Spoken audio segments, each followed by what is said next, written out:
That is a fantastic question. Thank you for commenting. So hey, why not find out?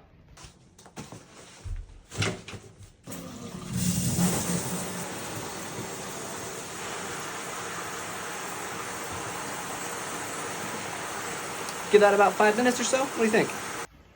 Now, a couple things about that test. If water is going to seep in anywhere, it's going to be the bottom because the bag is actually sitting in the water. When it's on your back, that is not a problem because water will hit it and run off. The zipper on the backpack is also waterproof, or better to say, highly water resistant. Right? It's been about 5 minutes. The fabric is retaining some of that water. All right, sopping wet backpack. And let's see how much water I'm actually carrying around. Obviously everything on the outside is pretty wet. Ground sheet, rain jacket would also be wet. First aid kit and toiletries are all dry inside that bag. Tin stakes, those are wet.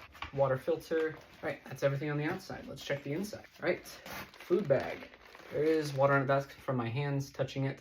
There may be a little spot right there where some water seeped in. Maybe, I can't tell if that's not enough there. Maybe a more prolonged test would be for that.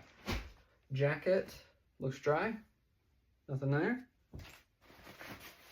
My tarp, if that's wet, I can store it on the outside, is dry as well. A little bit of water. Again, that might be from my hands. It's hard to tell. Sleeping pad.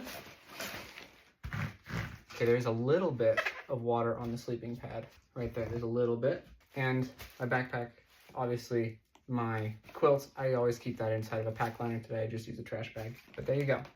The bag is still dripping. So from that test, it looks like maybe right here, because along the back of the sleeping pad there was a little bit of water. Where the zipper comes to a close right there, there may be a small hole that water is able to get into. Something to think about. And for those wondering, this will hold about 8 ounces of water. 8 to 10 ounces of water, depends on how much dripping falls off of it and all that. So as far as water that I'm lugging around, not really a huge issue. Not something that I'm supremely worried about because the fabric will keep the inside dry. And if the inside is dry, there's nowhere for the water to pool. Water will pass through this mesh with no problem, even though it does retain a little bit. There you go, wet test.